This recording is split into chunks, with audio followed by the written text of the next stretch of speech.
My name is Rachel, and I'm just your average sophomore in college.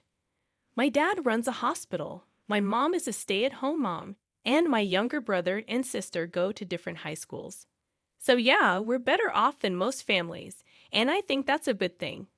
But even so, our family dynamics are far from ideal. I'll be home late again today, my dad says as he grabs his bag and puts on his shoes. My mom replies, watching him go, "All right, be careful." But dad leaves without even looking at mom's face. This scene has become so routine that none of us, my siblings or me, feel anything anymore. Dad, who seems to live for his work, rarely pays attention to home life. He hardly ever attended school events when I was younger, so we have all kind of given up on him. I think his attitude has been hard on Mom. "I'm heading out too, Mom," I say. "Okay, be careful," she responds. Yeah, I leave the house as usual, and once I'm out, I feel a slight sense of relief. I'm aware that I might start treating Mom coldly, just like Dad does, especially since Mom tends to worry about me a bit too much. I never felt this way in middle or high school, but since starting college, I've noticed it more. If I'm a bit late coming home from club activities or dinner with friends, or if she can't reach me while I'm at work, she becomes hysterical and blames me. It seems a bit excessive, but maybe Dad's coldness is the reason she's like this. Then one day, tragedy struck our family. "Oh, doctor, are you okay?" Mom was in distress. Dad collapsed suddenly at work. He was examined immediately and had to be admitted to his own hospital. Apparently, it was a temporary episode caused by overwork. Thankfully, with proper rest, he'd be fine. Seeing Dad lying there with his eyes closed, I felt a bit scared. It's not that I didn't believe the attending physician. I understood the diagnosis.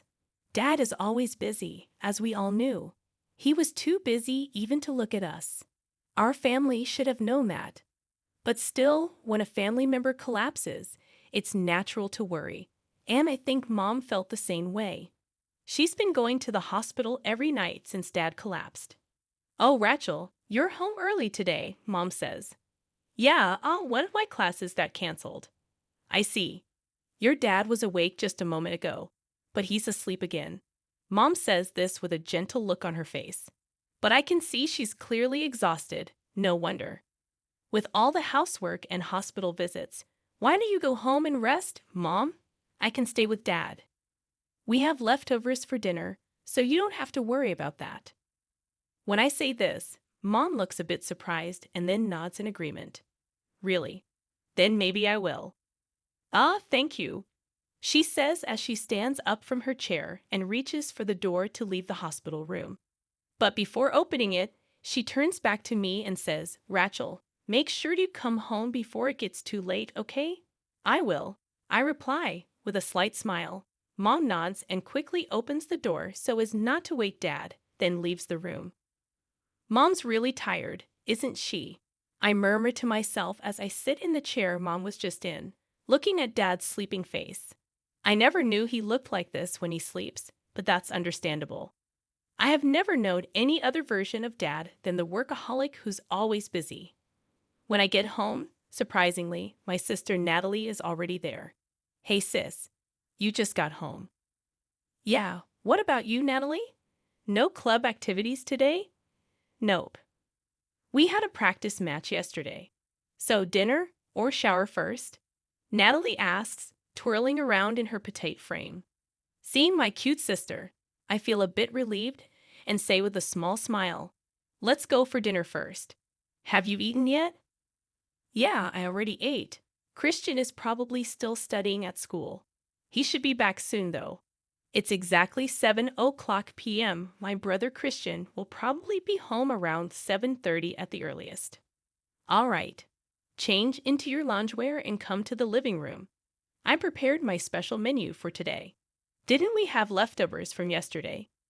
"Yeah, but it felt a bit bland, so I made some salad and soup too." The table is set with yesterday's leftovers along with freshly made salad and soup. "Thanks, Natalie. It's delicious," I say with a slightly relaxed tone. Natalie washes the dishes with a slightly shy smile. "Where's Mom?" "She already went to bed. Didn't even have dinner. Is she not feeling well? I don't know. She was already asleep in her room when I got home. And there were no dinner dishes, so I guess she didn't eat. She must be really tired, I say, looking down at my dinner, searching for the right words. Then Natalie speaks up with a somewhat serious tone. Ah, hey sis. Yeah, what's up? Don't you think Mom's been acting a bit strange lately? Do you think so? As I'm about to respond, Natalie, who has finished washing the dishes, sits down and continues. I mean, she is visiting Dad way too much. I get that she's worried, but he collapsed from overwork. She doesn't have to go every day. Isn't that a bit excessive? Well, that's just Mom being overly concerned, I start to say, searching for the right words to follow. But Natalie interrupts. I actually saw what was in Mom's bag when she was going to visit Dad the other day. And guess what I found? She places something on the table that she took out of her pocket. What is this? A few days later, after my college classes are all done, my mobile phone rings. It's Mom's number on the display. Hello, what's up? I answer. Rachel. Mom? She hesitates with a shaky voice, as if she's on the verge of hyperventilating. Mom tells me that Dad has passed away. Upon hearing this, I cancel all my plans and head to the hospital. When I arrive, I go to the room where Dad had been sleeping and open the door. Inside, the attending physician, the nurse in charge, and Mom are all looking down at Dad, who has his eyes closed. Noticing me, the attending physician speaks up. We're still investigating the details. This morning, the nurse noticed something was off when checking on him, despite our best efforts. As he says this, both the attending physician and the nurse bow their heads to Mom and me, tears in their eyes. Hearing these words, Mom clings to Dad's lifeless body, crying. I just keep looking at Dad's face, which looks as peaceful as if he's sleeping.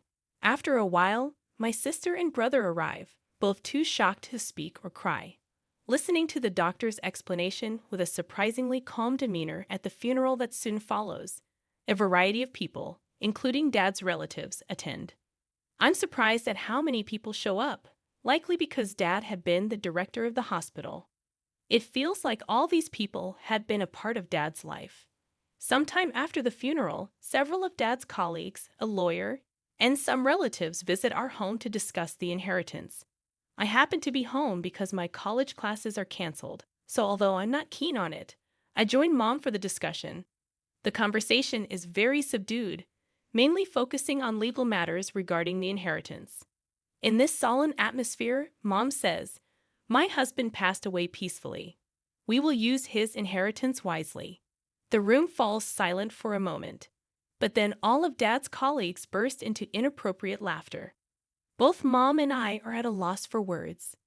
After the laughter subsides, one of Dad's colleagues speaks up. I apologize for the laughter. It's just that what you said was so absurd. It made me laugh in indignation. What? So you actually believe you're entitled to his inheritance? That's what was so funny. The colleague looks at Mom with a calm gaze, confused.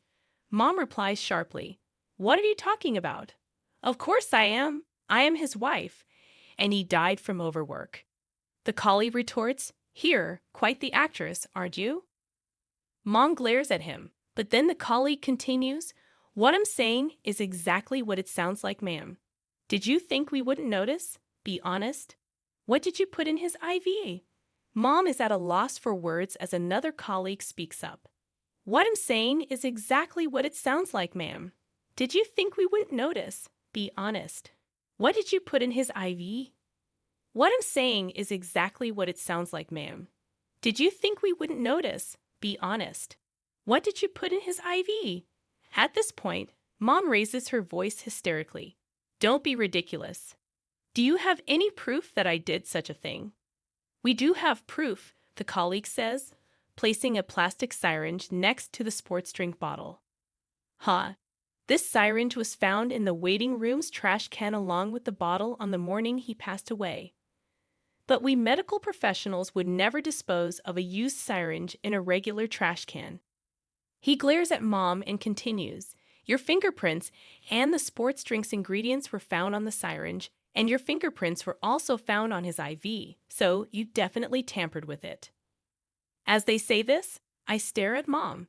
She can't say anything in response. Her silence is an admission of guilt. That day, Mom is taken away by the police. A few days later, I visit someone. Rachel, are you sure about this?